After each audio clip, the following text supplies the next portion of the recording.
What's up, friends? Welcome back to Rooted Wisconsin. Appreciate you for clicking another episode. Grateful to have you here. Today's episode is with Natalie Jansen, morning show host from WIXX, 1/3 of Huggy, Natalie, and Corey. I think you know what third. And great conversation. Pumped up to share with you. We talked about Natalie's radio career, something that's passionate for me. I worked in radio for 10 years. I still have a real soft spot for the industry. Her radio career started with being the rock girl at 102.9 The Hog. If you listened down in Milwaukee, you might remember the rock girl. I think she says in the conversation she was the only rock girl that transitioned it to a radio career, which is super interesting. So we talk about that and a really funny story. Now it's a funny story. At the time, maybe something I shouldn't have done, an email I shouldn't have sent to her former supervisor at the Hog, Joe Calgaro, which was a funny story for me to tell. I haven't revisited that moment in quite a while. You'll have to listen to see why. We also talk about a bunch of deep stuff. The importance of self-work, positive intelligence, something that impacted my life really positively. Surprising, right? A while back, we talked about parenthood and the importance of setting boundaries, all kinds of stuff. We also talked about her time as a reality TV personality on the show Dating Naked, which is exactly what you'd think it was. Going to an island, dating a bunch of people, stark naked. Which is a wild experience, as you would guess. Also talked about the mystique that was North Avenue in Milwaukee in the early 2010s, which was, if you were there, you know, and if you weren't, you missed it. All kinds of good stuff. Pumped up to share the episode. As always, big shout out to our sponsors at Carouser. Non-alcoholic options shipped right to your door. Low dose, microdose THC beverages that add to your system, not take away from it. Vitamins, minerals, no sugar. Check out carouser.com and get your order in before Black Friday. Free shipping right now. Great time to give it a try. Carouser.com. Scope them out. Also, big shout out to Joel and crew at Wondersign who made some really cool hats for the podcast. If you want your Wisco Roots hat, get at me and we can get you one of those. Without further ado, though, let's jump into this episode. Natalie Jansen. As the years have passed, so have the ways. We've tried to lift our neighbors. Where did the love go? Where did the talk end? We need some help to make this better again. But that's something you do a lot of, like self-awareness, self-directed work? Yes, a lot of practice. I mean, I practice it every day. And I think over the last 7 years, I mean, since I've had my son, I've had to, recently this last 2 years, I've recently tried to learn how to rewire my nervous system. And I think people don't understand how sensitive your nervous system is and how gentle you need to be with it sometimes. And everyone is in such a high-strung environment with social media and the need for everything now. And people don't know how to sit with discomfort anymore or sit with discomfort and learn how to think critically before you do an impulse decision. And I used to be like that. It's got me in a lot of trouble. Yeah. So I don't do it anymore, Yeah. or I try not to. And you have to learn your own patterns to be better and not blame everyone else for your problems, because it might be other people's problems for why you're in certain situations. But then you think, how did I allow this to happen? And what can I see happening to me? Or I'm like, wait a minute, that's not a good idea. Mm-hmm. Let's just break off of that. And it comes from PTSD and trauma and moving forward and wanting a better life, wanting to break cycles, but you have to have a lot of mental strength for that. And people don't know how to sit with their thoughts. That's why meditating is so hard for people. Mm-hmm. Even 1 minute just thinking of sitting there completely silent, people are thinking, what do I have to do later on today? Mm-hmm. What do I have to get at the grocery store? What am I going to do in the next 5 minutes? Like, who cares? Mm-hmm. You have 1 minute. And that's what you have to start off with is 1 minute. Absolutely. And then you go from there. That's so good. Yeah. Have you ever heard of a thing called positive intelligence? Does that ring a bell to you at all? Yes. Well, positive reinforcement. Okay.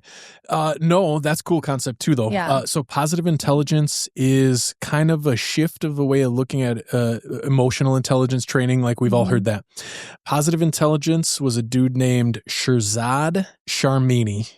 I hope there's an R in there, and I'm not. He was a instructor at Harvard, or a professor at Harvard, and he came up, created this positive intelligence thing, which is.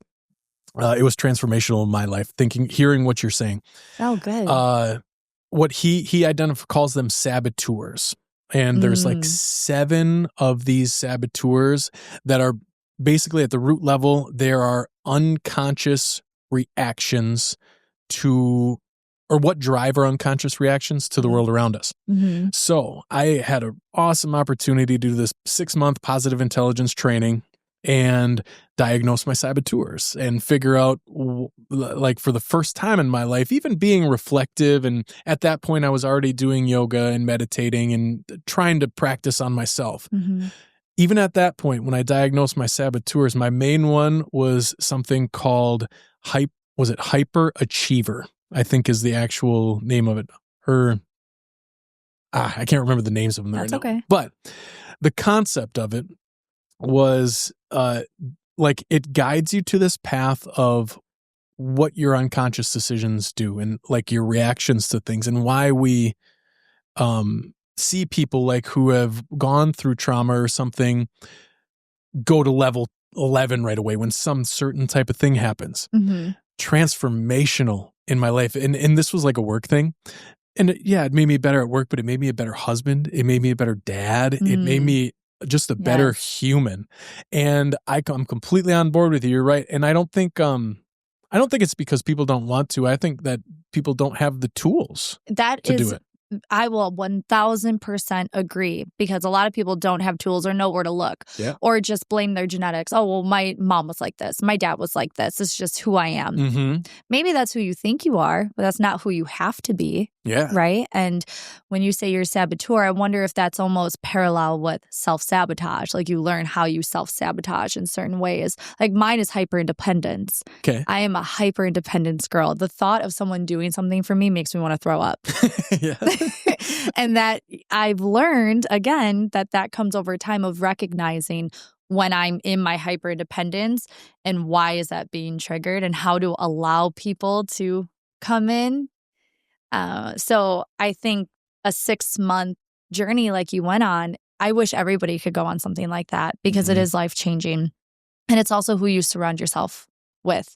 I learned that very early on into motherhood. When you become a parent, a lot of things change in your life, and your close friends, I don't discredit them for how they feel about, oh, well, just get a babysitter, or come out, it's been so long. I don't discredit their excitement and disappointment if I can't go, because they don't know what it's like yet. And that's okay.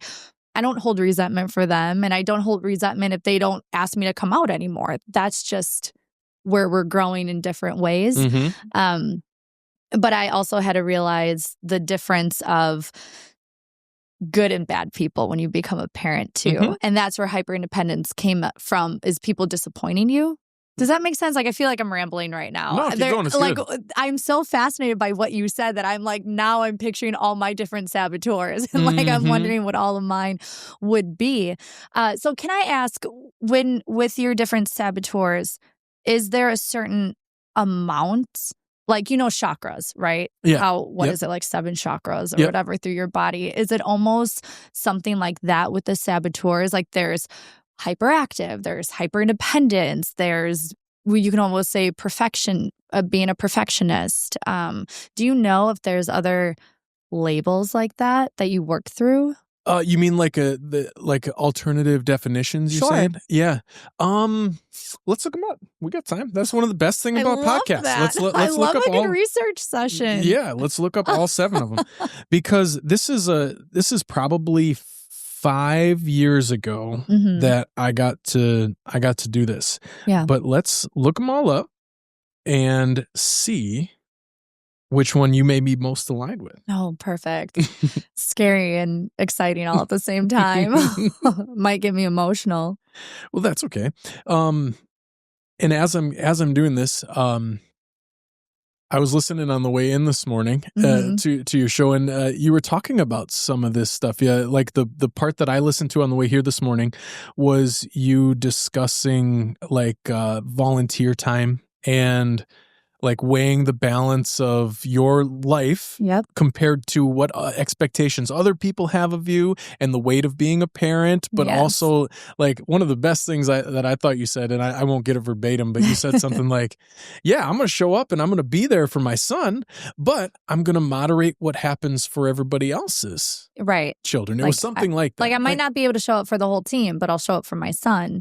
Yeah. And that's where my boundary of people pleasing came in that I have worked on for the last 10 years. One of the saboteurs. There you go. I was an awful people pleaser. I never wanted anyone to think differently of me. I never wanted to feel like I couldn't help somebody. And with people pleasing, you can get taken advantage of very easily. And as a mother and learning how to put up boundaries and being a single mom at that, you really need to have strong boundaries. And so it's my first time my son's in basketball. It's my first time in a new town with new parents that have grown up here, basically. And so was I worried like, oh, does she think she's better than everyone because she's not volunteering? It's like, no, I don't. It's just I can't wear myself thin. I woke up at 4 a.m. and I've had 2 coffees and a Red Bull. Yeah, like I haven't even had breakfast yet. And I just know that about myself. So I can be more present for my son when he needs it instead of volunteering at something. I've been up since 3 a.m. and I just physically might not be able to do it. And if I do something, I like to give my all to it. If I say I'm going to do something, I'm going to do it.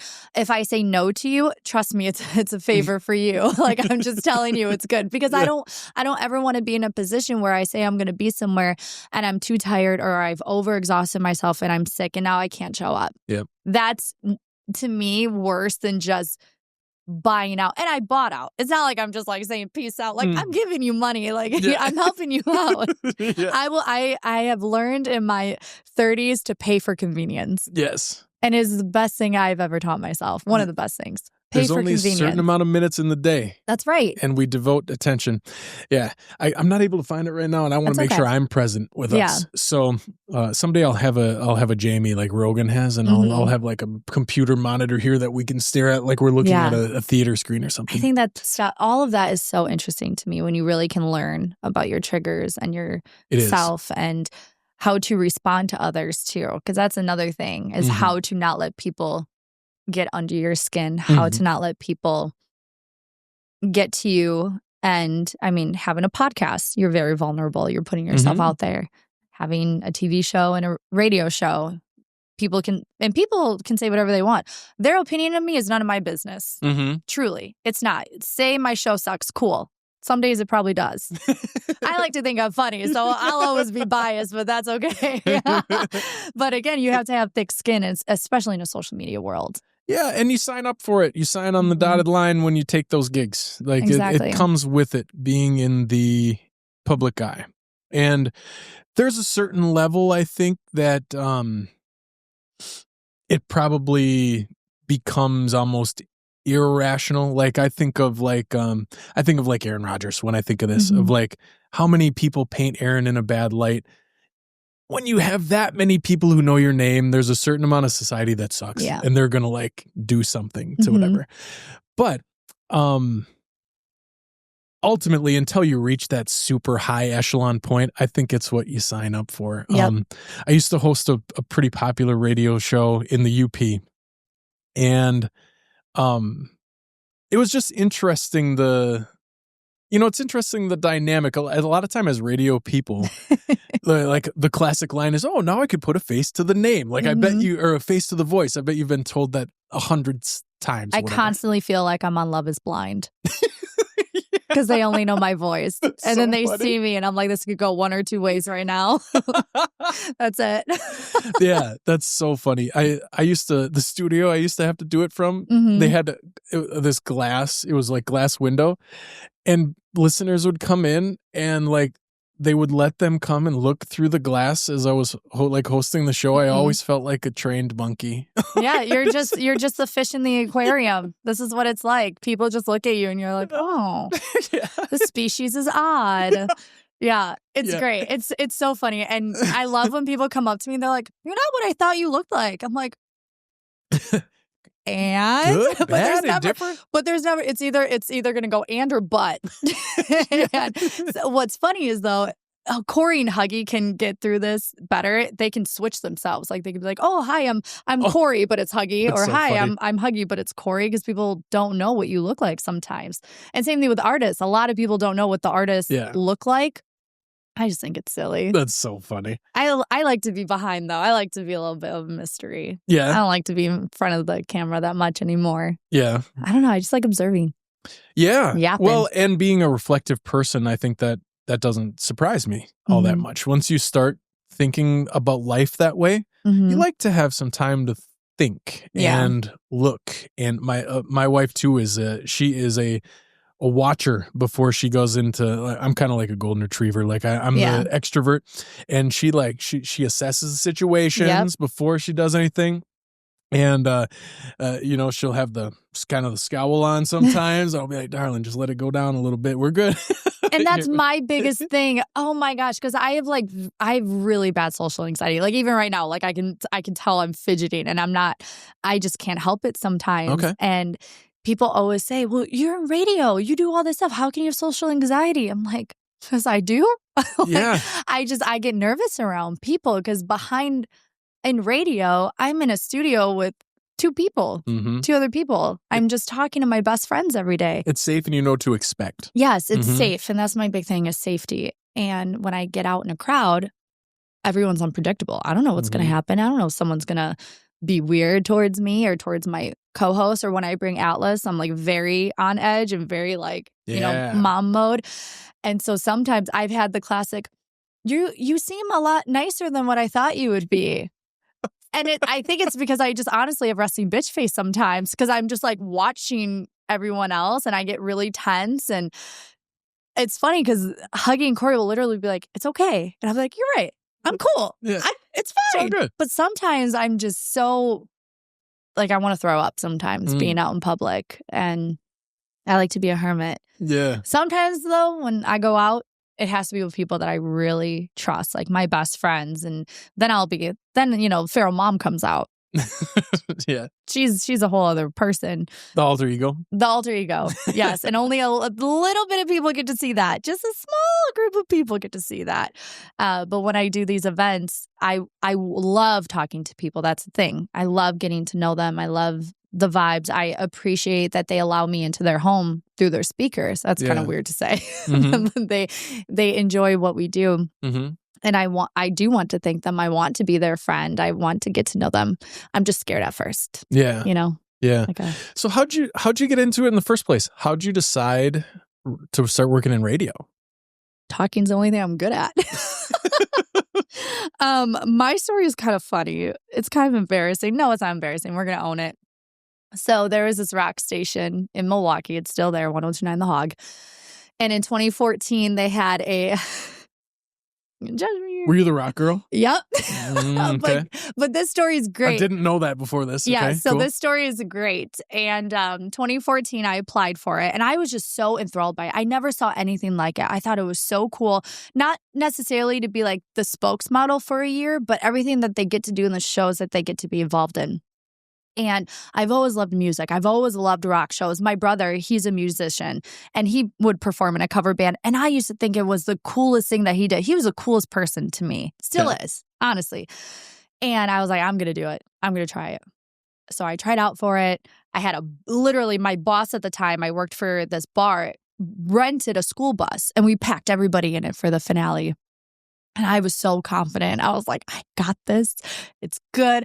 I was like about to walk out when they said the name because that's how confident it was. Wasn't my name. Oh, so you didn't win? I didn't win. Okay. And I thought, well, back on the bus, everyone. Quiet ride home. And because I do everything out of spite, I'm like, I'm going to do this again. So the following year, I studied. Like, what was it why wasn't I good enough? What was happening? And the things that they did were so goofy. You know, just go to this bar, do this game. Go to this bar, say this stuff. And, you know, it could not get away during the Me Too movement at all with what we were doing. But I had so much fun with it. Yeah. So 2015 happened. And again, I was ready. Like all hands on deck. Everyone's voting. We're doing the right pictures. We're having the right looks. And I truly did love the station. I truly do love rock music, but it was way more than that. And I was on a dance company called Femme Feroce, an all-girl dance company in Milwaukee. We're no longer a thing, but it was the best time of my life. And the owner, Tiffany, she was like, we're going to go above and beyond. And we did this dance video to Pour Some Sugar on Me. And we launched it the week of the last week of voting. These girls were pissed because it was something so different, so out there. And I had a great team behind me. And I was so fearless. I didn't have social anxiety was scared of me during that time. Like we just went for it. And we did the finale. It was at Hal's Harley Davidson, which is no longer there. And I won. And when I won, I knew, I was like, I want to do something different with this. Like, this is something I want to do. And then 3 months in, I couldn't be the rock girl anymore because I got my TV show. Okay. So that's where that came in. And I remember the not program director, but the general manager of the station, they were like, you just won this 3 months ago. You have a contract to be here for the entire year. They weren't going to let me do this TV show. And I said, all right, thinking in my head, like, think, Natalie, like, what can you do to make it worth it for them? Mm-hmm. And I said, me and my little, always thinking ahead. I said, listen, you can have all the rights to all my interviews. We could have a premiere show every week.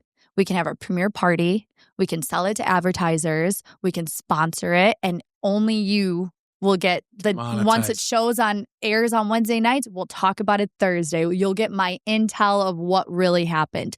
And to me, I think that's way more beneficial. And they get to say like, oh, our rock girl was on a national TV show. She did all this. And it worked. It worked. But I was so naive at the time either. I didn't get a dime for it. And I didn't know any better. I didn't know what I was doing.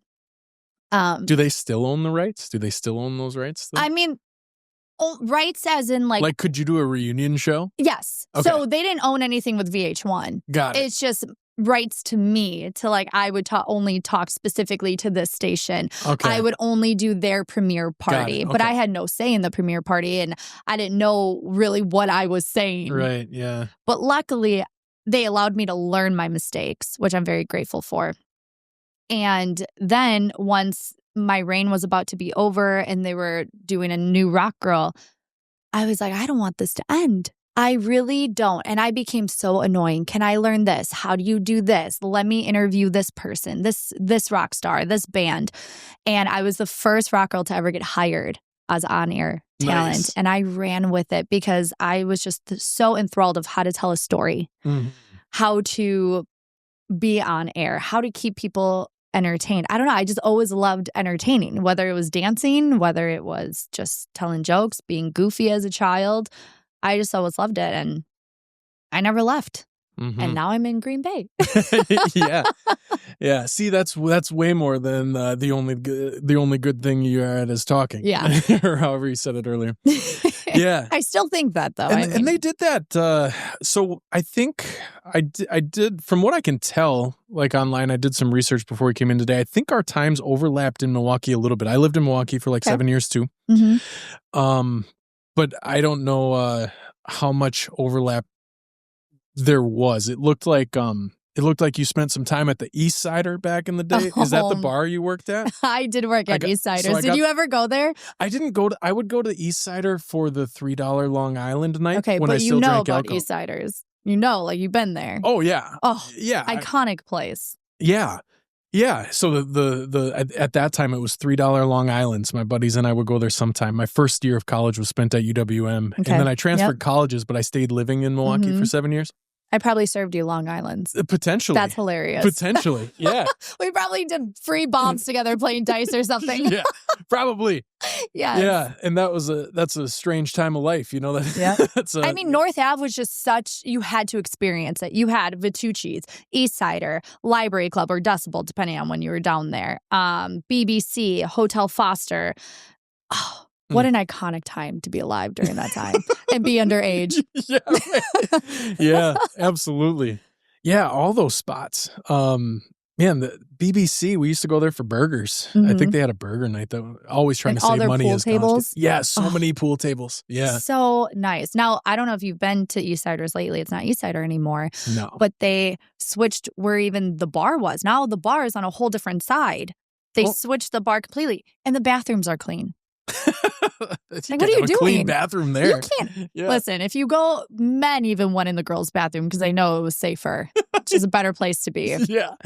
Oh, those Yeah. bathrooms, man, I'll tell you. It looks way different. No, the first time in a long time, because after that I moved to the UP and the opposite of Milwaukee. I moved to the UP for 7 years.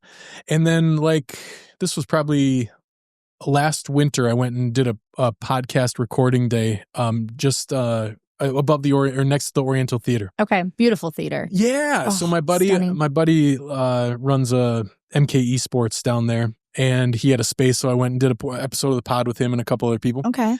But I was driving around and I was like, yeah, it's cool to look back upon, but it's so different, and Yeah. it's so different. It would not have survived the way it did now. Back then. We were degenerates. So much. Awful. Yeah. And I don't know why, but even when there were snowstorms, people would ski to EastSiders. There'd be nobody on the road, but skiers coming to have dollar bombs, baby. Yeah. Like nothing will keep you away from the dollar bombs in Milwaukee. Yeah. Oh my gosh. I'm like getting the taste of Rumpelmans in my mouth just thinking about all this right now. Yeah. Yeah. When people ask me now why I don't drink, I just reference those days and say I drank my fill at that time. Yes. So then now I don't have to. Like I had plenty at that time, Yes. so now I don't have to. I'm not a drinker. I'm not a big drinker at all. I'm just like, I get PTSD thinking about it. Yeah, kind of circling back into the first part of our conversation. I mean, it's a roundabout way. It's been such a positive influence on my life when I never knew it would be. Just stopping drinking. And I did it because I got headaches. Like I think I developed an allergy to alcohol where I got headaches on the same day. And I was just like, well, that's ruining fun times. I'm not going to do that anymore. So I just quit. But I think, and then part of this is from being from Wisconsin too, like that culture was ingrained in me, that it's what I grew up seeing and doing and starting to drink at 15 years old and copious amounts too. And just like thinking that that's what life is when it's really like, no, that's what Wisconsin is sometimes. Yes. But it's not what most people do. And it's certainly not the healthy thing to do, especially to excess. No. And I'm trying to remember how,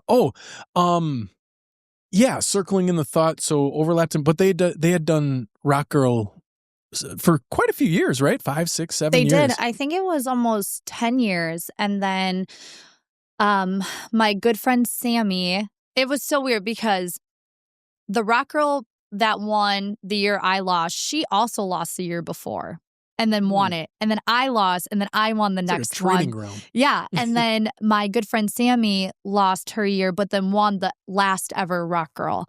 And it was right when the Me Too movement was starting. And they were just like, for safety reasons, like we can't do it.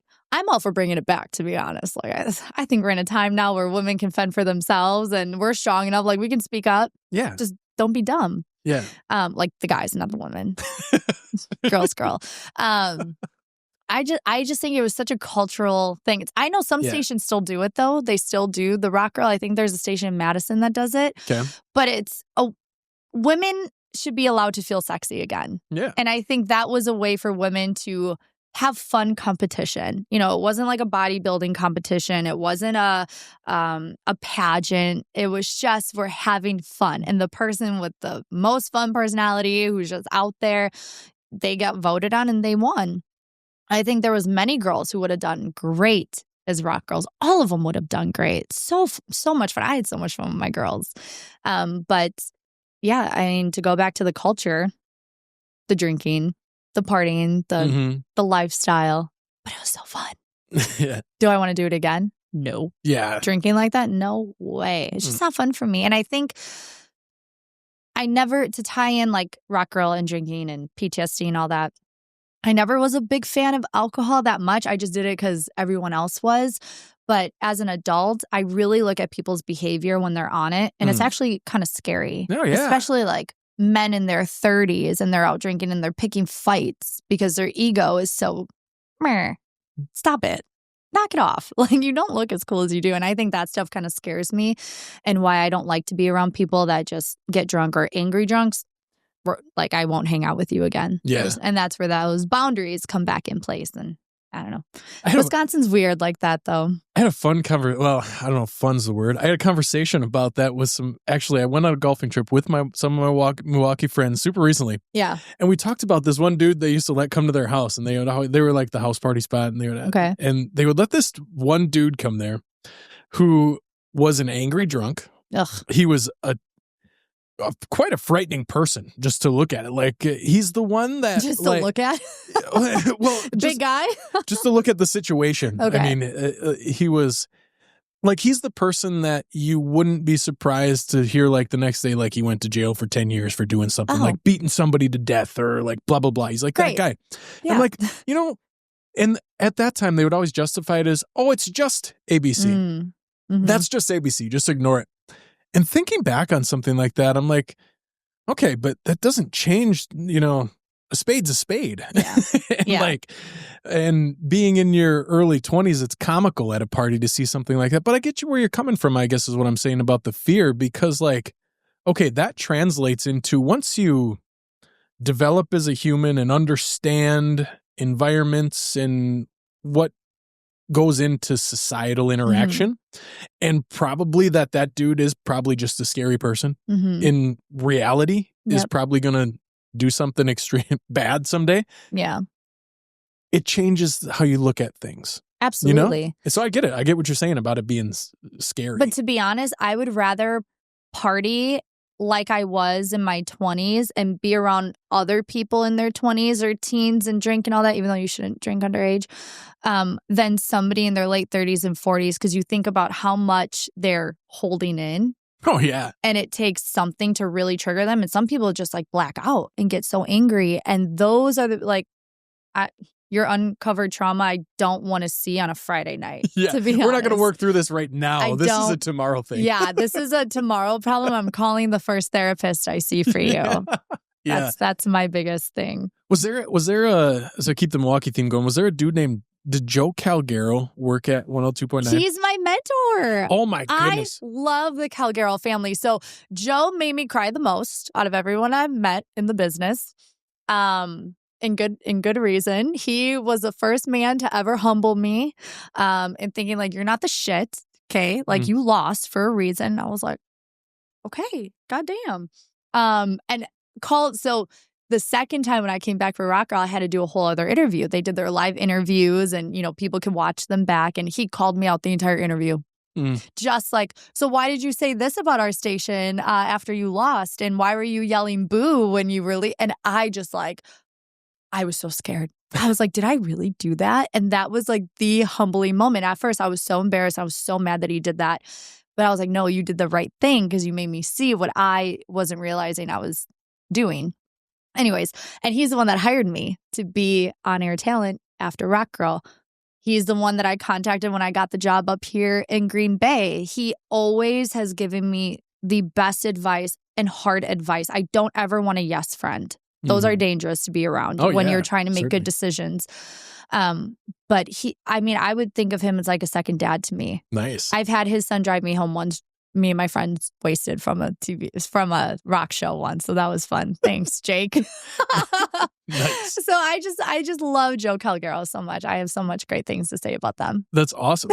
So I've got a classic story. Oh, yes. I've never met Joe Calgaro in person, but we've exchanged some emails. I worked in the radio industry for 10 years. Okay. And before I got my first full-time gig, I was pulling afternoons as a part-timer and board hopping on weekends and stuff, looking for my first full-time gig. And it was sometime between then. It was either that or it was when I was looking to move on from a program director role in a smaller market. I can't remember the time frame, but I remember that it was Joe Calgaro because I did something it's career. Everybody says do not, don't let the job search get to you. And it's super true. It's a tedious process. It takes forever. Looking for jobs is terrible. And specifically in the radio industry, it's ridiculous. It's like, who knows who, have you positioned yourself in, blah, blah, blah. Well, Joe, a station that Joe worked for had a job available that I can't remember if I applied for or what the scenario was, but I remember an email that I sent Joe Calgaro. Oh boy. That I wouldn't be surprised if he remembers to this day, because and maybe not, but I said something along the lines of being really tired of kissing ass for radio jobs. And I sent this in an email to somebody I'd never even met before. That's the man to send it to. And it was really abrasive. And it's like nothing you should ever do if you really want to get a job, because they're like, who's this jackass? So you were saying that to Joe to like possibly get hired from him? I think it was after a non-response email. Okay. So nice. then well, I don't know. Nice is a relative term. It's not what you do, but, hilarious in hindsight that I thought about when I was like researching about what to talk about with you and what I wanted to chat about. I was like, okay, 102.9, Joe Calgaro. And then I remembered this email and how I made a jackass of myself. And like, I wondered today, or even I wonder what he thought when he opened that email. Right. And being like, what is this person doing? Standing up for himself. I guess. So did he reply? To that one, no. That's hilarious. To that, he didn't know. And no sane person probably would have. It was just discredited at that moment. And it was more reflective at that moment. And the more I think about this, I think it was when I was looking to move on from my last radio job, because I was really, I was in a place with the industry that I didn't appreciate it anymore. So I think that was one of the final straws. But a hilarious story that I wonder what he thinks about now. So maybe I'll make this a reel and put it on socials and see if he sees it. You should. I can reach out to him and be like, hey, do you remember these emails? I mean, I would. And I think that is my problem, is I'm not afraid of authority, and I probably should be. And I'm so annoying. So I have no filter. So I really, depending on who it is, will just say what's on my mind. And it's not out of ignorance. It's just, I'm trying to understand something. And as you say, like, what same person would reply back to an email like that? I would. Like, that's my problem with 102.9 The Hog, when I would reply to listeners and stuff, I could be my normal sassy self and hold people accountable. Yeah. Up here, like, gotta tone it down a little bit. Gotta be a little more family friendly, because I could be sassy, and not sassy like a bitch, but like, don't come at me when I've done nothing but respect you, essentially. And I'll have people like win things, and just their tone is so mean. I'm like, why? I've never talked to you before. Why are you emailing me, bullying me right now? Let me do it back to you. No, not really. I'm not bullying people back, but I just, you let people know what you're thinking in the best way possible, with being a little bit condescending back. Absolutely. You just had to put people back in their place, because I feel like in radio, people don't have a face to you, so they think they could just say whatever they want to you and you're going to do it. And I don't play like that. Like, I'll have men say the dumbest things to me. My block list, guess how many people I have blocked on Instagram? Guess. Give me a number. 250. More. 2,000?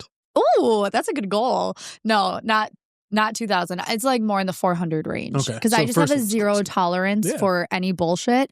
And for whatever reason, people up here think that they can just say whatever they want to me. And really? That's a different dynamic here than even it was in Milwaukee. Yes. And I feel because in Milwaukee, I can dish it back on air a little bit more. And I've done that up here now, and people just, now I don't want to say train the listener, but people just know what to expect with me. Like, I'm sassy. I don't let people walk all over me. Huggy and I banter in the best way possible. And men know now, like, if you come with me as something stupid, I'm just going to block you.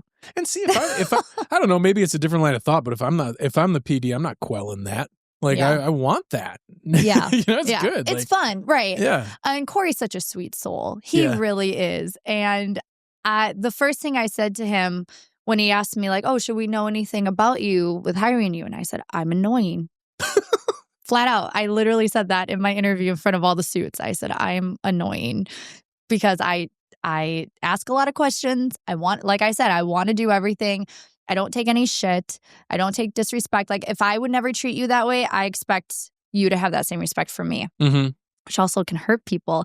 And that goes into the saboteur thing, is you can't expect people to treat you how you would. Even if you would treat them so nicely and you would think people would have common sense and respect, a lot of people don't. So you have to figure out how to manage that. Yeah. And that's hard. So hard. So hard. And the worst part about it is that in that, it usually doesn't, even pre-positive intelligence, it usually doesn't come out on the right person anyway. At least it didn't for me. Like Joe didn't deserve to be on the other end of that stick. But the previous 5 people who didn't respond to any communication or like ghosted after a job interview or something, like those people probably deserved it. Joe was probably just there on a Tuesday. Like, what did I do? He probably laughed at it. Honestly, I probably read it. Like, look at this. And then, it's all, life is such a learning curve. Everything you do, you learn something from it. Yeah. If you want. That's the thing. If you're open to learning. Yeah. And I never want to be the smartest person in the room. I never want to be the best person in the room. I just want to be invited. Well, that's the adage, right? Isn't that the adage? If you're the smartest person in the room, you're in the wrong room. I think that's what the saying goes. If I'm the smartest one, I'm definitely in the wrong room. Something is wrong. Like, no, where am I? I should not be here right now. Unless it's with kids. Like, I love kids and like, I love being that comfort for kids. Cool. Adults? If I'm the adult in the room, I don't know about that. Yeah, I don't know. Yeah. So what is it, like the 10, 15 years you've been in radio? Something like that? About 10. 10? Yep, Nice. 10 years. And I'm very fortunate in my radio career. I feel like I'm very blessed because I don't really have bad radio stories. I've never gotten fired from a radio job. I've only had 2. I've been with the Hog this entire time until I came up here to Green Bay. Now, I probably didn't deserve the Hog sometimes. I really grew up with them. I started there when I was 20 years old. They were the first people I told I was pregnant. Joe Cowgirl knew I was pregnant before anyone else, before my son's father, before my parents. It was Joe that found out. And we were on site at the Harley-Davidson Museum. And I walked up to him. I said, Joe, I'm pregnant. And he said, I knew it. He said he knew it? He knew it. Yes. He was like, I knew it. And I don't know if that was just the dad in him, but he was the first person I told. I just felt the safest with Joe. I don't know. He literally was like somebody I look up to and like another dad to me. And they allowed me to make mistakes. They allowed me to be dumb. They allowed me to mess up on an interview. Oh my gosh. Talk about radio stories. Remind me to tell you my embarrassing radio stories. Nice. But I never had to worry about getting fired or layoffs happening. I never had to worry about, I don't know, any abuse happening in my job place. Like, I just worked with the best people and the people that were willing to work with me. And then I became a mom and I would bring Atlas to the studio with me. He grew up in a radio station and I just feel so fortunate. And coming up here to Green Bay and working for Midwest Communications, they're so good to me. And it wasn't easy. They went through a lot. And I just feel fortunate that I can bring my son there if I need to, or they'll work with me knowing I don't have friends or family up here. And so I can't relate to bad radio stories. Just, I'm the bad radio story. It's just me. I'm the problem sometimes. But I owe everything to the Hog. I really do. I owe the way I grew up. I owe my professionalism to them. I owe becoming a mother. And there is a woman that works there. Her name is Tia. She still works there. She's best. But she is the hardest, strongest woman I know. And if it wasn't for her, I don't know how I would have been able to work and be a mom. And she was just like, give me the baby. I'll hold him. Like, everyone would just take him while I was like on meetings or something. And I feel very blessed. And so I don't have a bad radio story, just embarrassing. That's amazing. Radio stories. That's amazing. And most of them are good. You know, the industry itself is pretty solid. It's there's some bummers in it as far as like, you know, not locally programmed music or, Yeah. like Dial Global, things like that. But whatever, like industries change and develop. There's still It people is. doing cool ass local radio. That Mhm. is what it's built upon. I think my specific scenario, it was just a couple layers of poor leadership happened where like, so here's a terrible radio story. the one of the straws that broke the camel's back on my radio Mhm. career was I had my like yearly review or whatever, Mhm. talking about the year. And of the 7 years that I was a PD and on air at this station, 6 of them saw revenue growth. So 6 of the 7 years was revenue growth. It was really Mhm. good. Mhm. And I sat into a meeting and I had a guy, no. dude, look me right in my eyes and Oh, say, no. we really don't do raises. And they had just bought the station like 8 months previous to this. Mhm. And in my head, I just remember thinking, I really don't do work in here then, man. Yeah. Like I had given it my all and really done a lot in 7 years. At that time, it was probably like 5 or 6 years. Yeah. And so it was less the industry and it was more just the unfortunate, and it happens like smaller market than Green Bay. So it was an easily transactionable station. Yep. So I was there for 7 years. It was sold twice in that time frame. And the leadership with those sales got progressively worse. Mhm. I wonder why that is. I think being in a little bit smaller market, I think it was a books thing. Okay. Looking at it, I think that's what, and this is all conjecture by me. This is me guessing, but I'm guessing it was, for lack of a better term, it was a damn good write-off. And me making more money for that station didn't really matter so much to them because Right. they were using it to equalize in other places. It's my guess. Mhm. I don't know. But yeah, it's certainly, I still have a mystique about radio because it's wonderful. Mhm. It's wonderful. And there's a reason that I started a podcast. Like when at that time I was done and content was done for me. Like Yeah. I was going to work in higher education. I was using my marketing skills in a different way and I was going to leave content behind. Well, 3 years in, I was like, well, I kind of want to make something, So I thought about what I loved about radio. And it's something you actually said earlier. I thought about, it was a wild show that I hosted. So in the in Upper Peninsula, 3 hours, direct line to the community. People could call in and we could talk about whatever they wanted. Amazing. For 3 hours. Amazing. Selling shit, community events, complaining about their neighbor. And I got to just talk with them. Mhm. And that was the part I missed. Developing deep connections with people via any type of medium. Mhm. And that's ultimately the premise of the podcast. So it's not like I would ever shit on radio now because radio, it cut my teeth into developing as a human, much like you were just describing. And I turned into an adult behind a microphone too. It was a whole different person that sent that email to Joe Calgaro than it is now. And there's always going to be a space for it. There's always a space for it. And people actually, like you three are doing it right now. There are still pockets of people doing it the right way where it's community focused and community driven. There's a reason that your FM airwaves only go for an hour and a half drive because those are the people you serve. And you talked about them earlier. Like I want to be there for them and I want to, and that you have that mindset, you can't shit on radio. No. It's awesome. And I never would. And to some people, that's their only connection to people because they don't have family that they trust or they don't have a good life at home. And so that small moment where they're going to and from work and we're able to not be political. We're able to not be so serious. Sometimes we talk about serious things, but it's relatable things. We're just able to give people that laughter.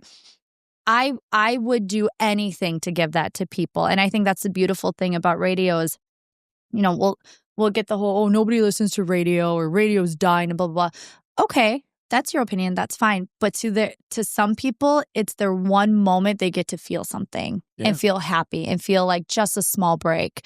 And we're all people, like we live in this community. We go to the same stores as you. We attend the same schools, or my child. And I love being able to be relatable to moms or single moms, because I don't have it figured out. I don't know what I'm doing half the time. I am constantly in survival mode, and I just know what that's like. And to be able to serve my community and just bring a little bit of joy is fun. And there's times where I need them, and they might not even know it. That's going to make me emotional. There are times where I had the hardest day, like, when am I going to pay this? Or Atlas, my son, had a hard day at school, and I feel like I'm not. Sometimes, you just feel like, am I doing enough as a parent? And am I doing enough to do for this show? Because you have to be on, people don't realize that. Like, you just have to be on sometimes. And you have all these things coming at you at once, and 5:15 hits and you're live. Well, I'm not having the best day, but I'll fake it till I make it. And people will text in, and we have a lot of texters, and they're so fun.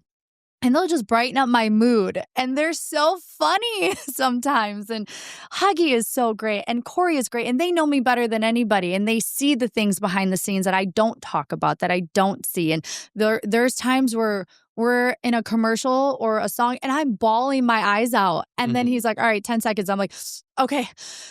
And Huggy's like, it's fine. I can always count on him for like that relief. And I'm like, okay, I got this. Yeah. And then we'll like talk about a funny topic, and it's as much as they need us, like we need them.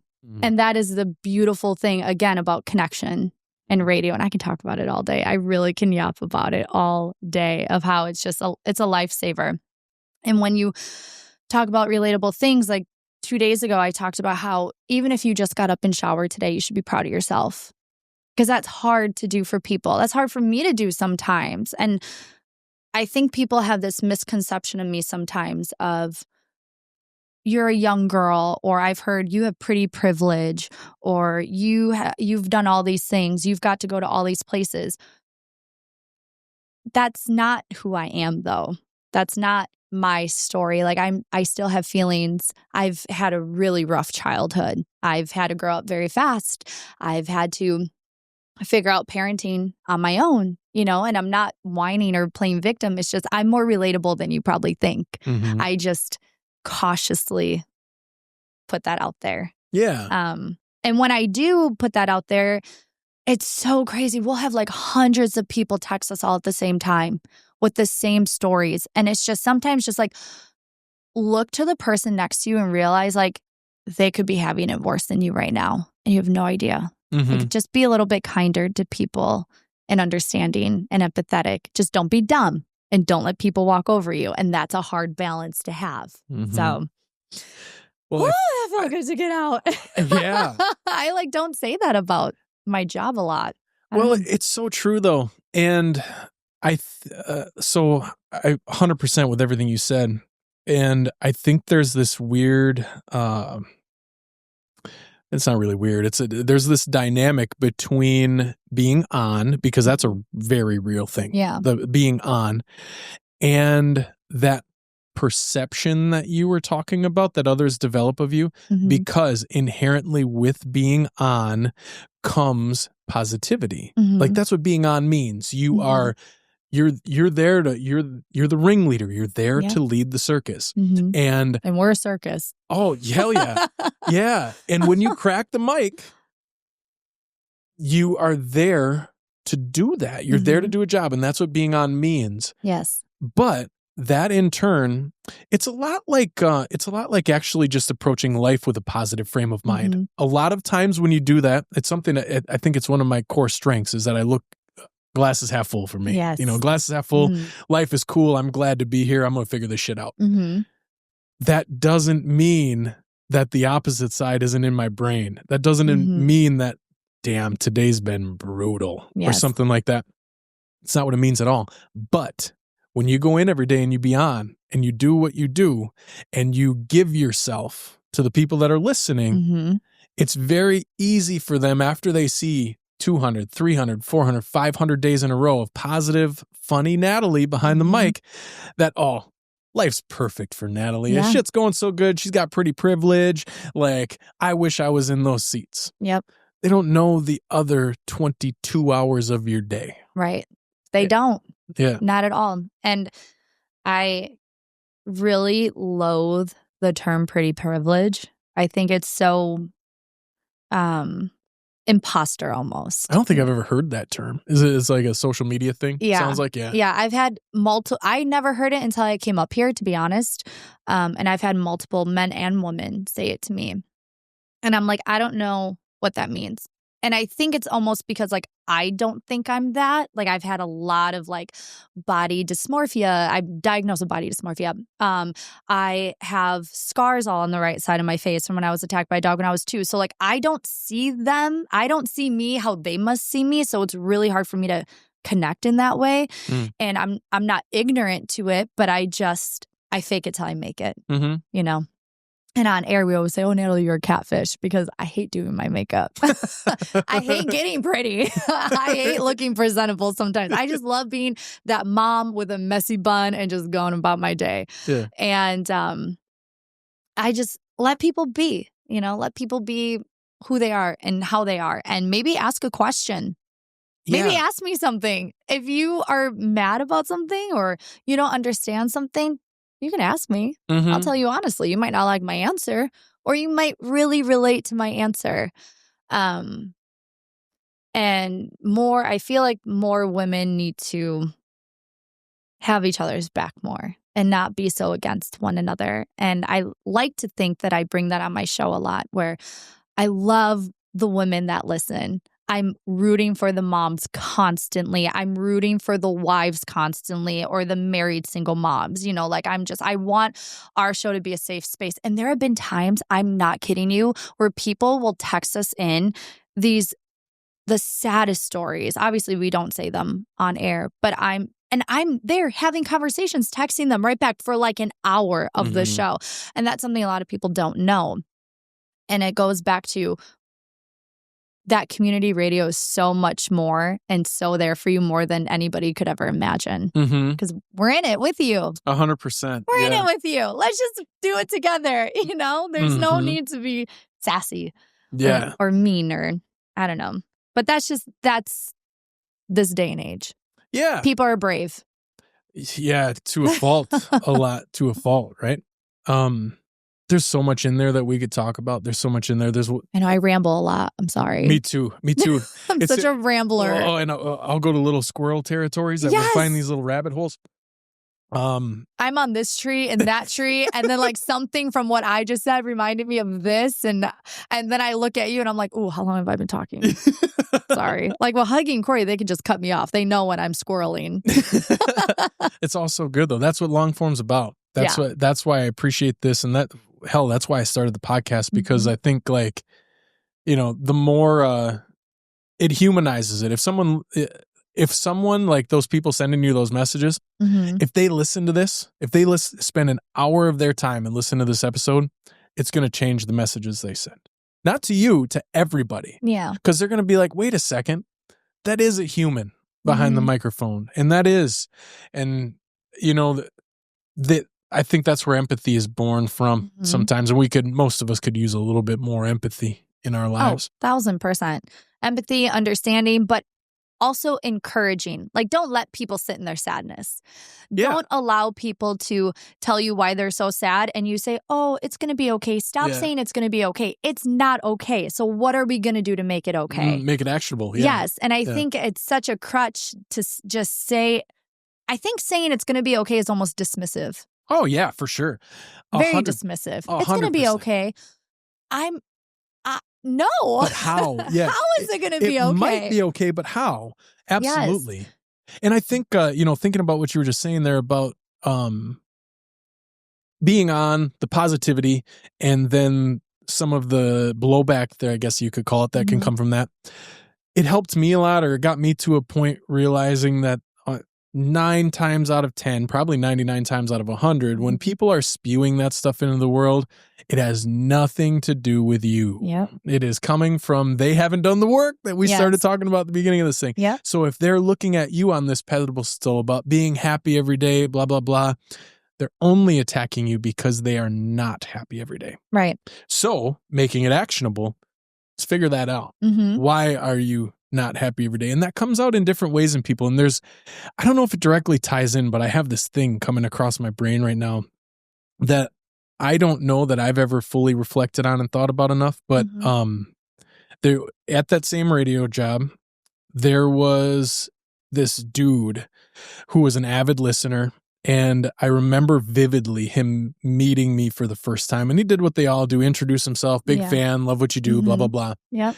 And it was one of those days where my day had kind of been shit, and he didn't know that. And he didn't have to know that. He shouldn't have had to know that. I should have turned it off, and I should have been on.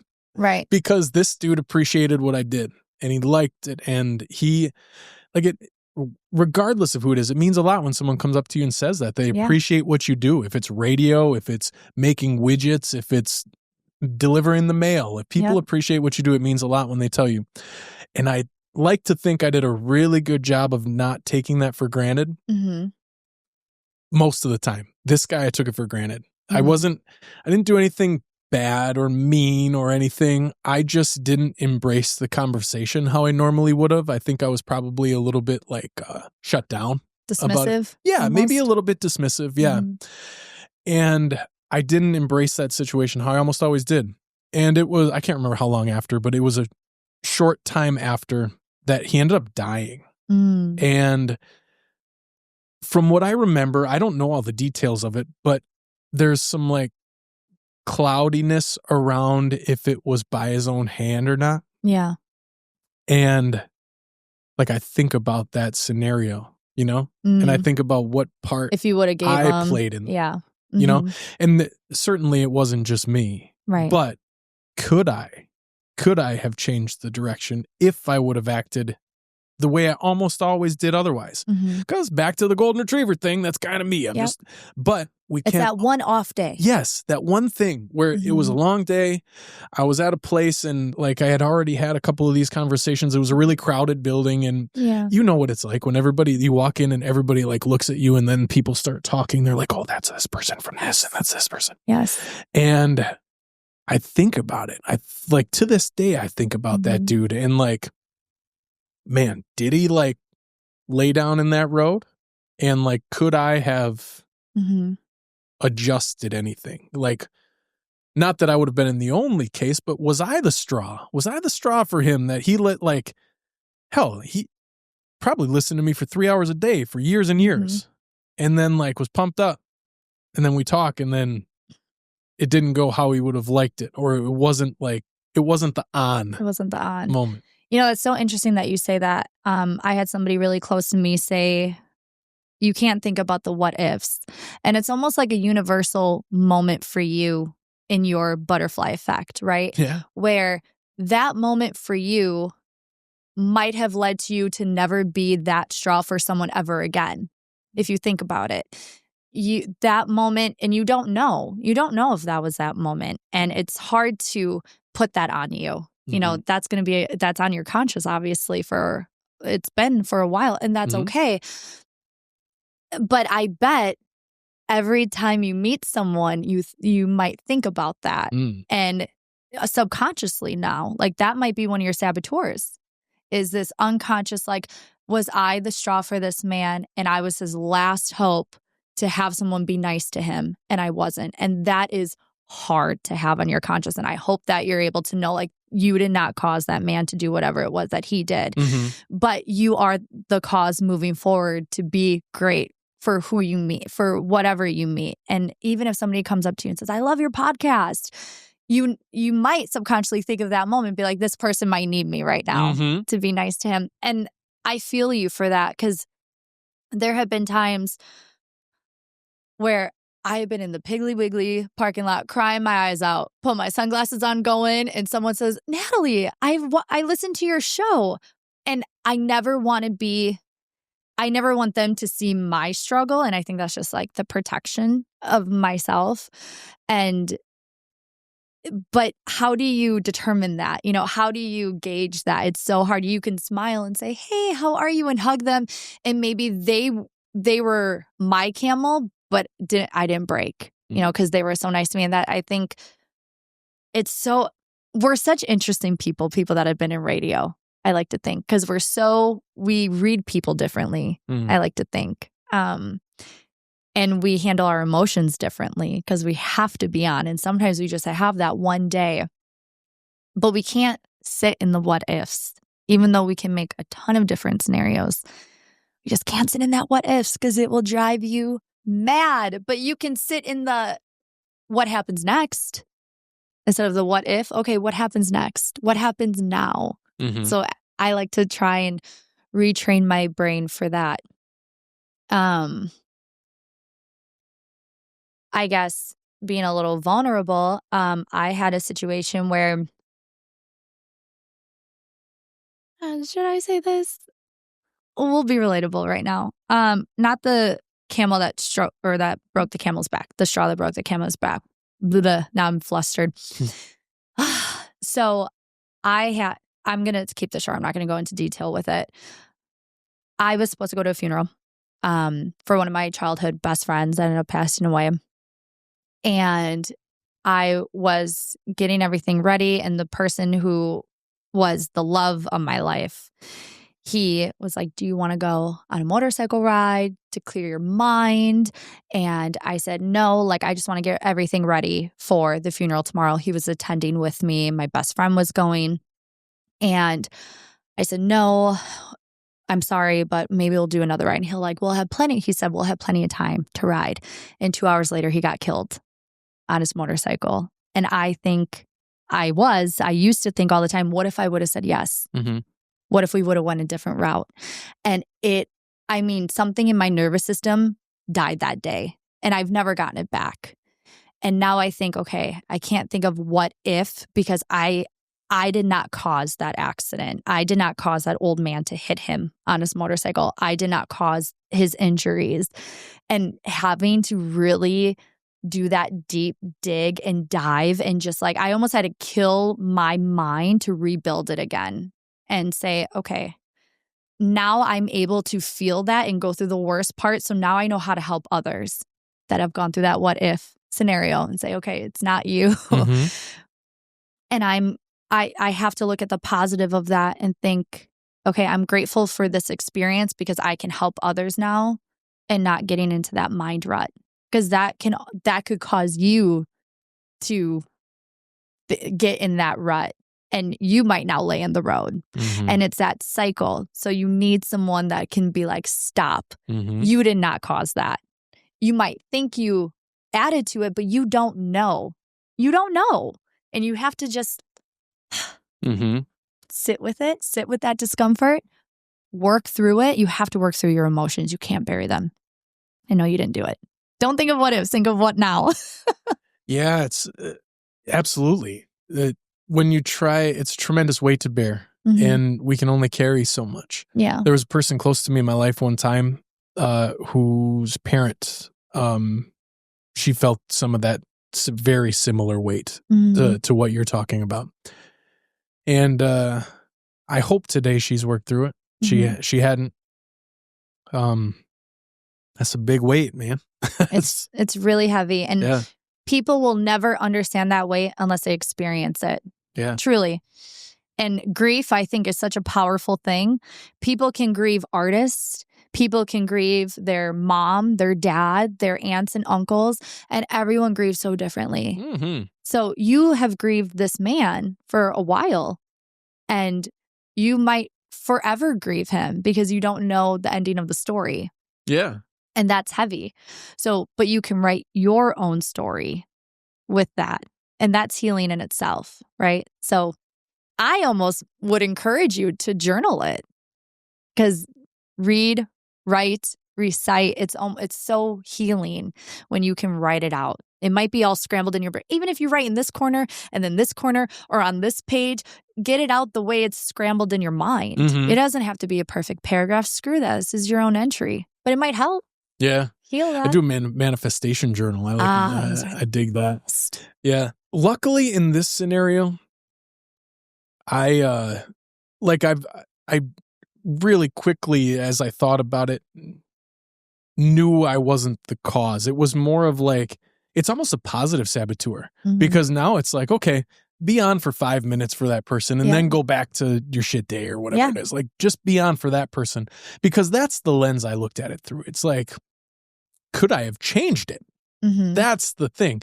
And that way, luckily for me, that takes some of that weight off, right? Yes. Because like I wasn't looking at it like I was the cause, Yeah. which is when it gets really debilitating and heavy. If it would have happened when he left that place, we'd be talking about this in a whole different way. Mhm. You know, at least it was time and other things. But yeah, that's a really deep and reflective way to look at it. And I think about artists that deal with that every day. You think about it, and I only say this because I've seen it. I lived it in my radio career. You've met artists, and I'm sure you've seen this, where fans will come up to them and say, "You saved my life." Mm-hmm. And you think of how many fans that you have saved their lives, and they're constantly trauma dumping on you. And for them, they're meeting you for 5 minutes, but you're meeting a lot of them. Mm-hmm. Years after years after years, and it can get heavy on people. And I so respect artists for how they manage to make people feel seen and heard. Mm-hmm. And I'm grateful to be friends and experience those. And there are some artists that just don't give a fuck, and that's sad to see. Mm-hmm. Those are the what-ifers, I like to say. The what-ifers? The what-ifers, yeah. Like, what if you would have just been nice to your fan for a little bit? Yeah. What if you would have just taken them seriously? Yeah. You know, that in that way, in that what if. I don't know. Mm-hmm. Artists are so interesting to me. It's hard to put yourself in the shoes. Like it's I mean, it's easy to get jaded, I'm sure. Mm-hmm. And like, I think some of it probably ends up stemming from like those people constantly get used. Yeah. You know? And maybe it becomes harder to distinguish authentic humanity versus humanity truly trying to connect and search for something, right? You know, but you're exactly right. Grief works in so many different ways in that. Mm-hmm. Like, so I've got Tom Petty lyrics tattooed on me. Okay. And I cried when Tom Petty died. I didn't know Tom Petty. The grief was inward though, mm-hmm. because his words had shaped my life. Yeah. In certain ways. And yeah, that would have been cool to tell him that at one time. And if I ever would have had the chance, it would have been authentic. Mm-hmm. There's probably 10 other scenarios where people got to meet Tom Petty that approached him with a similar type story that maybe even sometimes was fabricated or something because they were looking for a signature or a cool picture to boost their social media profile or something. So I don't know. It's hard. Repeaters almost. And yeah. What I mean by that is now that we have social media, if an artist does something for a fan, that's right up in front because of their sign. Yes. You'll see that now other people are going to have the same sign, but don't have any relation to it. They just want that moment with that artist, which is so unfair. So, yeah. And people that bait their kids. Oh, I hate seeing people bait their kids. Yeah. Like I'll see like a 5-year-old with a sign. I've waited my whole life to see this band. Mm-hmm. You're 5. Mm-hmm. You just learned what words are. What do you mean? Yeah. And it's especially at rock shows. I'm just like, why is your child in the front row of a rock show when there's crowd surfing? Mm-hmm. And I would never. But I'm not here to teach anybody how to parent. I just see it from, side stage and see how dangerous it could be. People literally rush rails, and your kids can break their bones. So I don't know. That's another thing. Got a kick-ass story about this from recently. Oh, I went to Eric Church at the Resch Center. Okay. And I saw one of the most beautiful concert moments I've ever seen there. It's the antithesis of what you're talking about. Okay. There was a dad and a daughter there. The daughter was in that age range. Maybe she was certainly less than 10. I would guess like 5 to 7, something like that. And she clearly loved Eric Church because she sang every single word of every single song. But the best part about it, this might make me cry just as a parent. That's okay. But it was so awesome. They were in the front row, like you're talking about, and she wasn't even watching the concert. Mm-hmm. She was spun around talking with her dad, like singing the songs to him. Oh, yeah, that's precious. So killer. Yeah, so killer. Eric Church versus like a Turnstile show, definitely very different. Oh yeah, hell yeah. So that's what I'm talking about. Yeah, like, absolutely. Don't bring your 5-year-old to the front row of a Turnstile show. 100%. That's what I'm talking about. But Eric Church, that is safer. But like, 100%, super agree. But the concept of that, like as a parent, yearn for that. You know, like that is not, that's the person that, if he would have seen that, that's the person that the artists, you know, if they have the energy and the bandwidth to come up and say, here, like, enjoy this, like sign a boot or whatever, instead of like, that's a thing at his concert, everybody throws up their boots to sign. That was just such a like beautiful thing to witness. And that's the dichotomy, right? Those two things. How do you navigate through that when you're Post Malone? How do you navigate through that when you're Tom Petty? Like, you don't have time. You can't make it a split second in 3-minute interaction. You can't tell if someone's genuine or not. So that's why I try to, you know, not distance myself from it, but I try to like, I guess come from a place of empathy. Like we were talking earlier. It's funny. Another funny story. My wife was, a while back, there were some people, when the draft was in Green Bay, there were some people that we saw at Cafe Con Crema that were from a podcast I know. And I didn't tell my wife until we left. And they were like sitting in the waiting area as we left. And I was like, he actually opened the door for my family, which I thought was super cool. And it was Channing Crowder. And we got to the car and I was like, that was Channing Crowder. I love their podcast. She was like, why didn't you ask him for a picture and like put it on Instagram and do it? And it's because of this thing that we're talking about. I'm really uncomfortable asking people for pictures or autographs or anything like that, because like, yeah, I dig their podcast. I dig what they do, but they probably get it 1,000 times a day. And am I really like, I don't want, you know, I don't know how it's going to be perceived. So I just don't do it. Or rejection. Right. Another thing is that like, I'm terrified of that. So I just don't put myself in that situation. Yeah. But I don't know. I was a lot braver in my 20s. To asking for things like that. I was a lot braver. Well, because it can be really good too, right? It can be good to ask for things. And, well, go back, you said advocate for yourself earlier, like all that stuff. It's good to say what you're thinking and everything. And we shouldn't have to put that through the lens of what the rest of that person has experienced to do it, but it's just a human thing, you know? It is a human thing. I don't know. And it's so interesting to me too, because I don't think I'm anything, right? Like I'm not. I don't think of myself as a celebrity. I'm just a mom that talks. Like that's how I see myself truly. And I'll meet some of these people that I'm the coolest thing to them. And I think in my head, why? Right? Why? But then I think this might be their moment, right? This might be the moment where, you know, they have their 9-to-5 job, they work, they do well for themselves, are hardworking, and this is like a cool experience for them. Who am I to take that away from them, right? Yeah. And who am I to do that? Yeah. So I don't know. I embrace it. I have fun. I'll sit and talk to somebody as long as they want to talk to me. Kind of like the Disney hug thing. Do you know what that's all about? No. So like Disney characters, they will not let go unless you let go. And I thought that was such an interesting characteristic, right? So you go up to a Disney character, you hug them, and they'll hug you as long as they want. Until you let go, then they let go. And that's how I feel with my listeners. As long as they want to talk to me, I will sit and have a conversation with you, because I don't know what your day is like, and maybe you need this conversation. Maybe I can be that glimmer for you in this day, because I know what that's like, where I just needed someone without saying it. So you sit with them. That's so awesome. So I've never heard it called the Disney hug. My wife and I do that with our son, though. And my wife's a huge Disney fan, so I wonder if this is veiled. Like she got me to do this because of it. It's a Disney thing. But yeah, I've been cognizant of that since day one, because the hugs are going to get shorter and less frequent. Yeah. So I'm holding until he lets go. I didn't know it was a Disney thing, though. That's awesome. And I don't know, maybe I with parents, it might be different. Like we just love hugging our kids and we're so selfish with them. 100%. That I made you. I made these arms. Like, yes, please hold me. You're not gonna go away. Stay here. Oh my gosh. I don't care. I love my baby so much. And he'll always be my baby, right? Yeah. Even when he's 18 or 21 or getting married, like, oh, I'm going to be a wreck when he gets married. I'm going to be a wreck.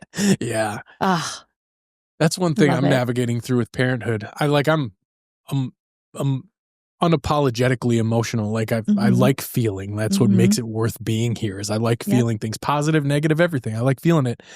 And like he's in 3K right now, so his first day of school, I didn't do the drop off. But like the day before, the week before we had open house and stuff, he walked by his little thing, and I'm just trying to be strong for him. I'm just trying not to cry when everything in me just wants to start bawling.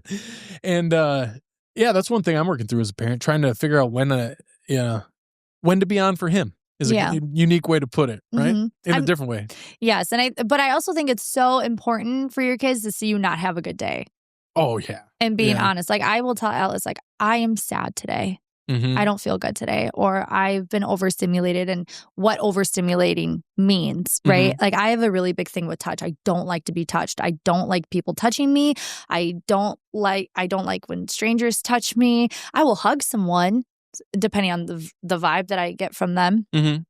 But there's very few people I'll cuddle with, or obviously my son can hug me and I cuddle with him. He's the one I want to cuddle with.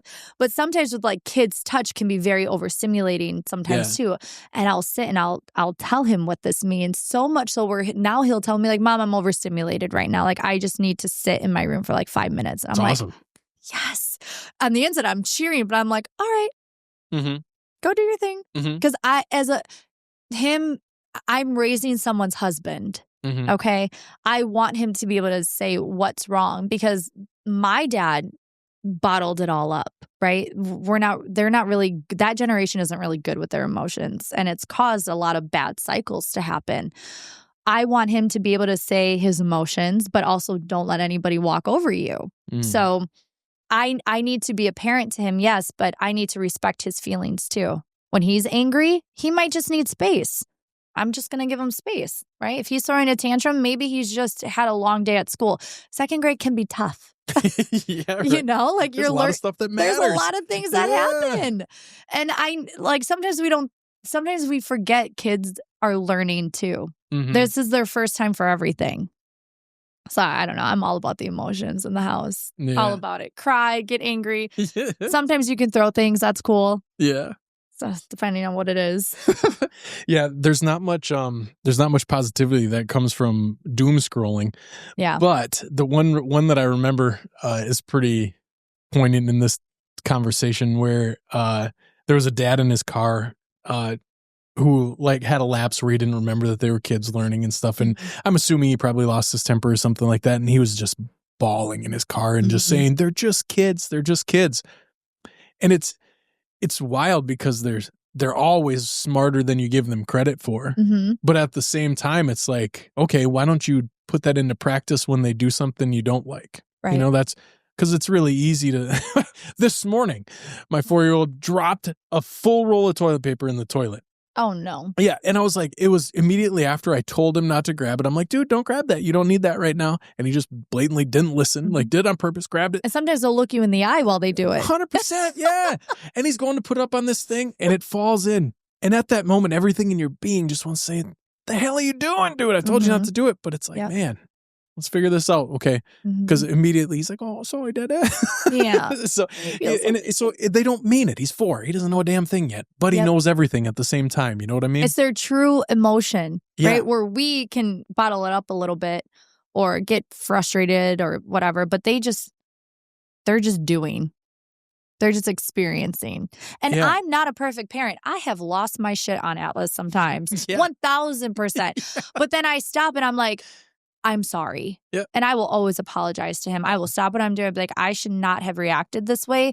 I did this because I was feeling this way and not anything you did. Sure, am I irritated with you with what you did? 100%. But I'm sorry. I should not have yelled at you like that, because I also need to take responsibility and accountability for how I act. So he knows like adults are not perfect. Yeah.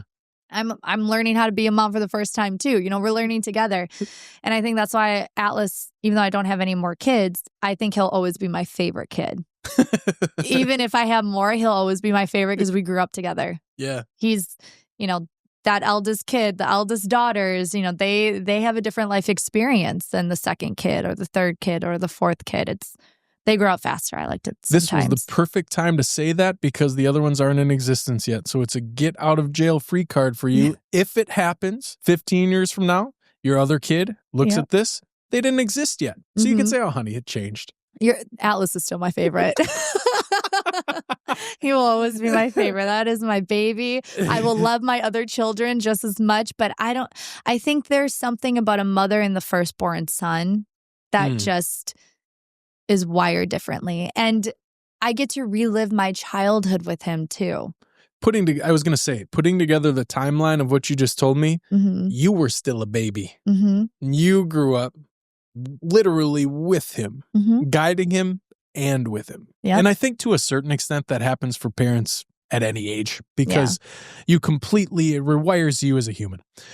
But poignant when you're, 22, 23, 24, boy, I'm lucky I knew how to tie my shoes when I was 24. And that's being sarcastic, but like navigate the world and try to support another fledgling human in the way that is growth-filled and impactful. I wasn't prepared for that then. Yeah. I was hanging on to my life by both hands. Yeah. So when you go through that with understanding how to nurture another human or learning how to do it or trying to learn how to do it, I can keep going down that hole. Yeah. I'm sure it's impact. I'm sure it's way different. Well, it's very healing because I realized as a parent, it's not that hard to be a parent. And I love my parents. I do. Yeah. But I realized that there's so much I needed from them that I never got. And I love to know that I get to give everything that I needed as a young girl to my son so he doesn't have to feel that. Yeah. And that's, again, reliving my childhood. But I have this weird thing where sometimes I resent my parents because I'm like, it was so easy to just show up. Yeah. It's so easy to just encourage. But I had strict parents. I had parents that weren't very tender a lot. I came from a divorced household. I'm not getting into my childhood right now. I'm just saying like it's such a blessing to have a child. It's such a blessing. And it's such a blessing because you learn your family cycles. And when you don't have a kid, you're not in it yet. You don't understand it. You're in the cycle. But when you have your own kid, you're like, wait, we don't have to do that. I don't have to talk to you like that. I don't have to act this way. I don't have to do this or I don't know. Parenting is just such a experience. Here I am rambling because I'm getting nervous. Well, it is. It is. Man, and speaking of that, you have to pick up Atlas soon. We didn't even get to some of the things that I was I know thinking of talking about. We didn't talk about your TV show. Well, I can always come back. I think that might have to happen. But we'll get into the fun TV show, the like embarrassing things I've done in my career that people probably didn't even know existed. Yeah. Well, let's end on that. You told me to not forget your embarrassing radio story. Oh, they're bad. What's the top of the mountain? What's the creme de la creme? Oh, well, it has to do with a band, Disturbed. Oh, yeah. Love Disturbed. Yep. I went on tour with them. Okay. That's not where the funny part is. This is the one story I'll give you, and then I'll save the rest for when I come back. Okay. So I was in my Rock Girl era, and we were doing the meet and greet with Disturbed. Never met them before. First rock band I'm meeting. And David is notorious for like how he says things, how he sings. Down with the Sickness, the beginning of that song. So I go up to them, little me in my little crop top, my black jeans, thinking I'm the shit. I walk up to him and I think I'm funny. I think I'm so funny. And I say, "What's up?" So embarrassing. They didn't even laugh. They didn't think I was funny. I think they thought something was wrong with me. And I'm like, it's funny, guys. Like, I'm mimicking your song. Nope. Like, don't care. Don't. And I've like Mike, the drummer, he's from Wisconsin and he's become one of my friends. And I've never brought this up to him. I still don't know if he knows that was me to this day. And I don't think I'll ever remind him unless he watches this. I'm going to make a reel out of this and tag Disturbed. Which is so funny. I mean, they're such great guys. They are the best. I've never seen such a great crew before and a group of artists and just humbled men. But that was the top embarrassing story And was that in was it in a meet and greet scenario? Yeah, it was at the rave. Okay. And it was one of my first things I did as Rock Girl. And I think Joe Calgaro was like, don't ever do that again. Somebody, I don't know if it was Joe, but somebody told me don't ever do that again. That was embarrassing. I don't know. I think it's kind of creative. You know, I would go with trended towards funny. Would I ever do it again? No. Would I recommend other people to do it? Yeah. Maybe we'll start a trend where everybody that meets them now will just say that, because then I'll feel better. See how it works out. But I don't know. And there's things I did on my TV show that was so embarrassing. Like, well, just inherently the act of just being naked is around people that you just met and stuff. Yeah. That's seemingly embarrassing. I don't know. Yeah. Men's bodies are weird. You guys are weird. There's things there's times I've caught myself watching myself on TV where I watch myself go. And it's so embarrassing. It's so funny because I was such a prude on the show too. You would think you just have fun, but I was like, ooh. I want to save a lot of this for when I come back, but I will say I still don't know why they had me do this, why they picked me to be the lead. That's what I was going to ask, and we will save it for next time, but it has to be a fascinating story of how it transpired of because normally I'm assuming you filled out some type of application that was wait till you hear how I got to that point. Oh my gosh. It had to do with a couch. Wine. Wait, I shouldn't say couch. That sounds really bad, actually. It does sound bad in this scenario. Not that. I was with my roommate, my girlfriend Allie, and it's just we were watching season 2, and she was like, Natalie, you need a reality show. You should apply for this. Why that one? I don't know. Easiest one to get on, I guess. And the story after that and everything that unfolded from crew, flights, Burbank, California. Oh my gosh. It's just the tabloids that I was in was crazy. The stories that were made up about me, crazy. The characters on my show were insane. And you know what's crazy? Now that I think about it, I've also never talked about my show in an interview.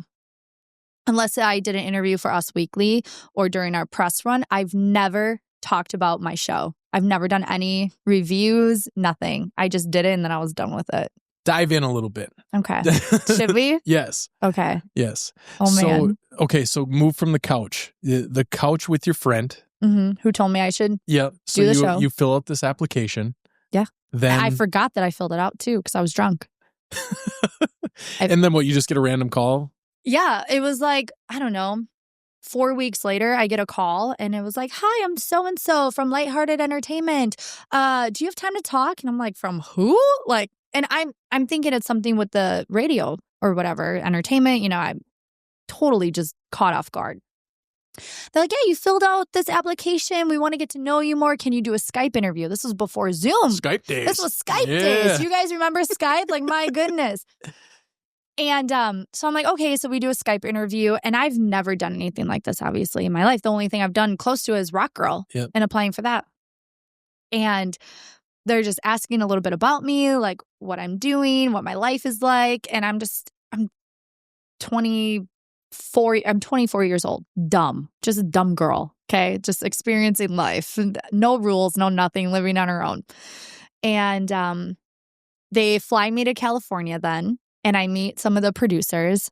And trying to do a show in production is so weird. Where I'm in a hotel room. I have a hotel room to myself, but there's someone outside of my door 24/7 because they don't want anybody to meet each other. And so then we go in a casting room. That also sounds bad. We go in a room with other contestants. Zero couches. Jesus Christ. And we're not allowed to talk to anybody. We just have to fill everything out. And then one by one, we get called into another room. And that's when we're talking to the directors. We're talking to the executives. We're talking to producers. And it's just like conversation like you and I are having. There's nothing crazy or invasive, nothing. And did my interview. And they sent me back to Wisconsin. I didn't know. They're like, okay, we'll call you if we want you. I'm like, okay. Another month goes by. Hey, now we want to know more about your family. So can you have somebody from your family call us, an ex-boyfriend call us, and your best friend to call us? I'm like, okay. So I'm signing all these people up and they don't know what they're signing up for. I don't even tell them that I signed them up for this. They just randomly called them. Luckily, they said good things about me. Thanks, family and friends and ex-boyfriend.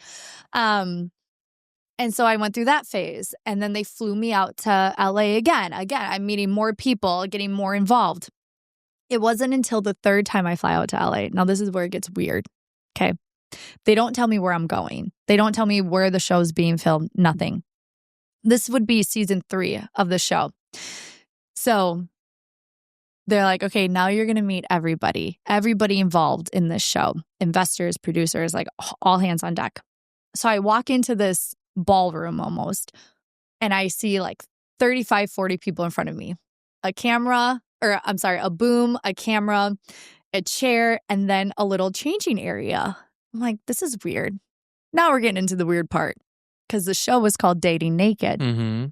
So we're doing an interview and they're like, well, Natalie, we need to see if you would follow through with this.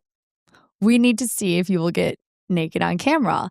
And my heart went to my butt. I'm telling you, I was so nervous. I was like, oh, my mom's going to kill me. Then you look around for the couch. Yes. Now I'm looking. Yes. I'm like, wait a minute. I don't know if this is the right thing. Okay, I'll do it. So I go behind this like changing area and I'm dressing down and I'm like, good thing I took care of myself. That's like all the girl process thinking through my head spiraling. So then I think, how do I stand out? Right? Because I have nothing to offer. I have no boobs. I have no butt. Like I literally look like Mowgli from the Jungle Book. That's what I looked like. And I'm like, I gotta be funny.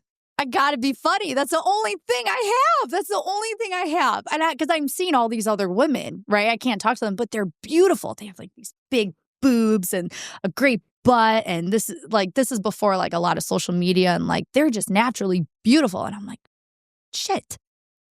Okay. So I'm like, okay, are you guys ready? And they're like, yeah. I literally walk out like a showgirl. I'm like, all right. Dun, dun, dun, dun, dun, dun. I'm saying that out loud naked. too. Just butt naked, looking them in the eye. Like, look at all this. Nothing is existing, but I'm funny. God, it's so embarrassing to say. I haven't told this story in so long. So they're laughing. And now I'm at a point where I'm just like, are you laughing at me or with me now? Now I don't know. Now I'm a little embarrassed. So I'm thinking like, okay, I came out. Like, can I go back? Oh, no, we're doing a full interview. And I'm standing there like this, just trying to keep it together. And now they're re-asking me all these questions they asked me the first round. Like, what do you like to do? Do your slate. You know, my name's Natalie. I'm 24 years old. I'm from Milwaukee, Wisconsin. I am a dancer. I choreograph. Here is my childhood. This is what I like to do. You know, all this stuff. It was like what felt like an hour, but it was only like 5 minutes. And then I went back and I changed and they were just like, okay, thank you. And that was it. And then a producer escorted me out and I had no idea. I was like, oh, I botched it. Like I wasn't funny enough. That's all I thought. The whole plane ride, I was like, well, it was fun while it lasted. And then it was like 3 weeks later, they called me back. And they were like, well, Natalie, we want you to be the primary. I was like, great. What does that mean? They're like, well, we want you to basically be the bachelorette and we want you to go ahead and be the star of the show. You know, the first thing I thought was, my mother's going to kill me. So I didn't tell her. And you went on the show without telling her? Oh, darling, how this unfolded. So I still didn't know where they were sending me. All I know is I had to get my passport and they gave me a date that I was leaving and I was going to be gone for 3 months. Okay. And I couldn't have my phone, nothing.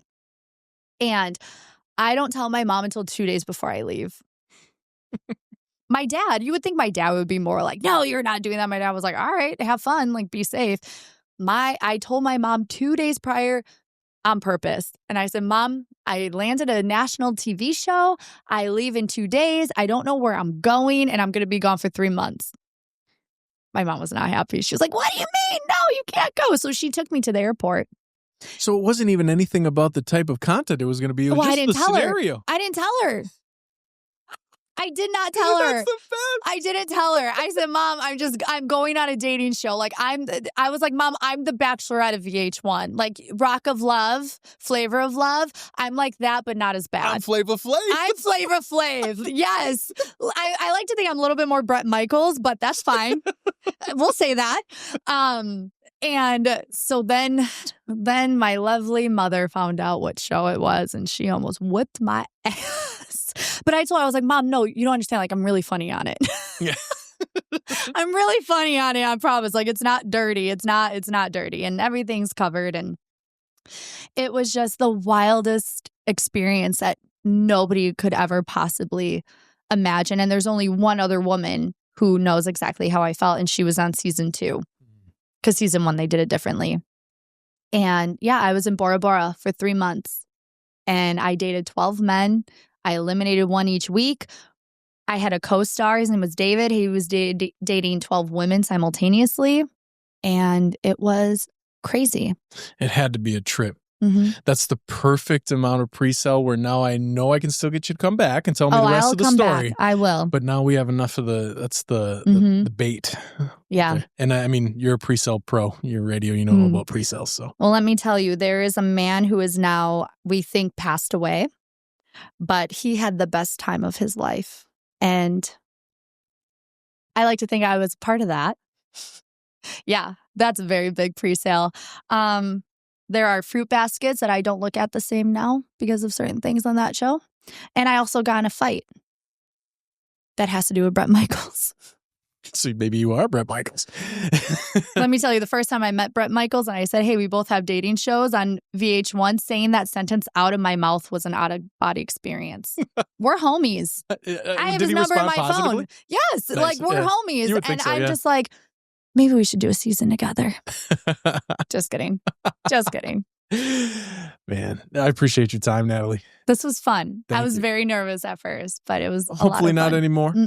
No, you're a good vibe. You're a good person. Appreciate you. Appreciate your time. Thanks for having me. It'll come again soon. Very soon. Thanks.